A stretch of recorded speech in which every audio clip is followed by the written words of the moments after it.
it's pigeonholed on the homeless because there's a big homeless community population problem. Right. That's just the fact of the matter. It is a problem in the homeless community because of the shelters, because of the transient nature. They're hitchhiking bus. We can get a room. And you can you're not discriminated against. These are the things that no one thinks about. People come in and play with them all the time too. As much as we fight them, people come in with a move somewhere else and they still spread with them. Speculation. And it sucks because I've been up there too myself. There's a no-win situation. Putting myself at risk. Because I can go home and bring a note myself. Exterminating rooms and aftermarket space that we buy ourselves because we don't think it's good to get a company to build the same thing. As long as we have people in here, as well as the furniture that's and get rid of pollution. Now, is that an absolute 100%? No. There's exceptions to the rules. You are an exception to the rules. You've taken many precautions to get them out of your room. And I'm sure your room has been exterminated once or twice by a company, and it's not. You've taken your measures to kill them too, because of your own chemicals. No.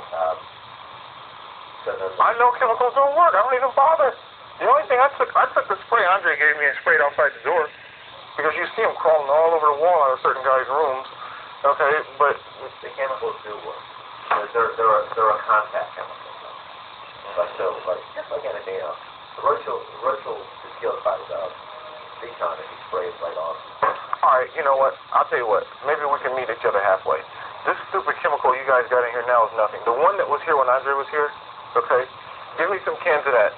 And then I'll ask a couple of guys who got problems upstairs who want to deal with it, spray this outside your door. So when they migrate out of your room, they'll die before they get to the next room.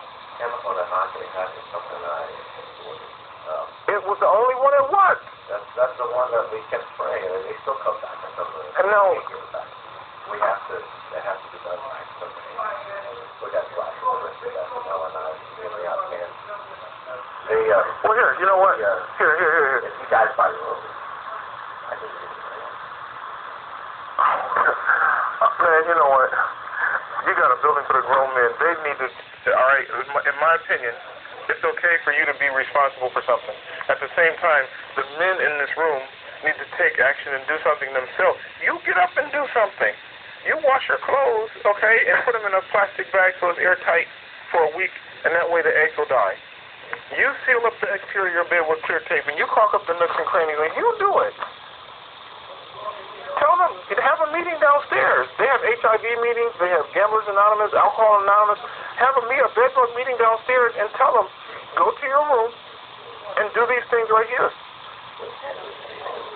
Have another one. We had those meetings, and every time we discriminate, we tell them exactly what to do. And Jay and Andre used to go around 2 days before and the actual board and train them. Everybody's close to back up, was washed. Lisa spent time in the laundry room making sure everybody washed. Yeah, but nobody told them to caulk those beds up. I know for a fact nobody did, because when I tell these guys to do that, and when I go in, that's what they need to do, because that's where they live. I do. You tell them. I'm just another prick with a black face. They don't give a care about anything I say to them. Oh, so I tell them because I'm the president, they don't give a fuck about me, Tim. They don't need to. Once they have the information, they can use it as a weapon to fight the battle. Don't care. Some of the guys do not care. I believe that too. You are forgetting the basic fundamental of the problem here. They do not care. Some of them don't. I agree with you, Melvin. It takes 5 people that don't care to make it bad for everybody else. I agree with you about that. I agree with you. Okay then. All right. How's this? How about if we take a piece of paper, 8.5 by 11 piece of paper, and draw the instructions on how to tape the exterior of your bed and caulk the interior of your bed. I mean, because you can see them in it. You can see the eggs. You can see the blood. The whole shot. They won't live too far away from a person's body. And see, that piece of furniture is in too close proximity, and what happens is the eggs, when they lay them in the grain of the wood. So you'd almost have to varnish it in order to seal it. Okay, so I like that idea. So now Yeah. listen to this. I, under no circumstances, can be involved in this or our management company because we can't endorse this as a solution to anything. Right. But you, as a resident, can hand out an informational file. How are you going to do that? Okay. You want to write down on an 8x11 piece of paper to those that care to do it on that grant. We'll do it.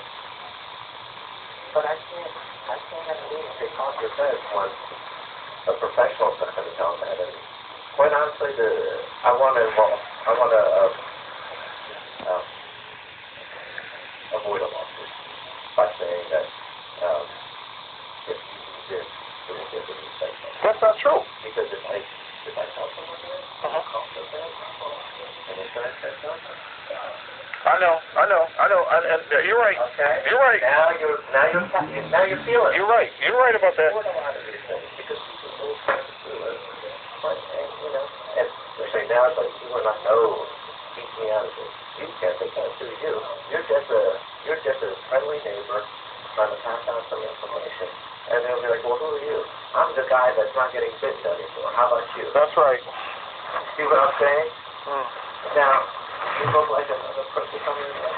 Probably. Yeah, I act like one too. So let him keep getting bitten. But for those of you that stay on the 6th floor, there's not many of you on there.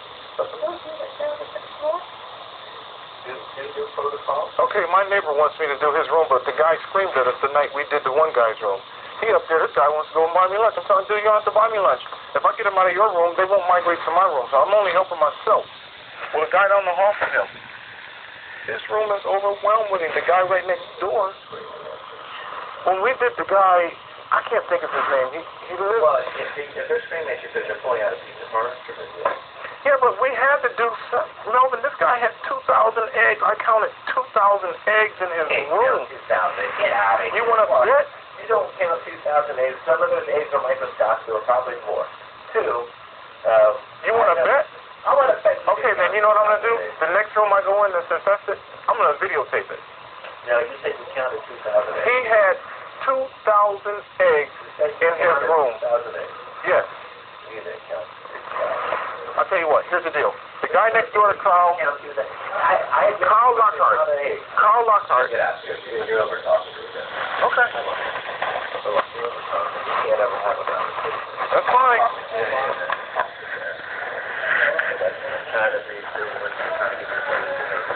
Do the work.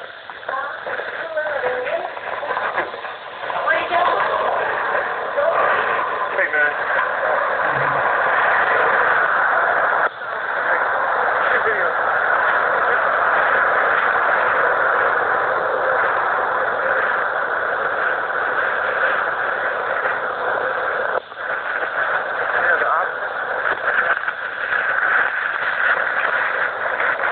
There's Melvin. Obviously, don't want to do anything. Says he's bound by the city. Says he's bound by the code, by the state code. It doesn't matter when a person is suffering injury and accuse me of making a veiled threat. This is the same thing over and over and over. And that's why I have to go to measures such as tape recording conversations. Again, it's February 24th, 2010.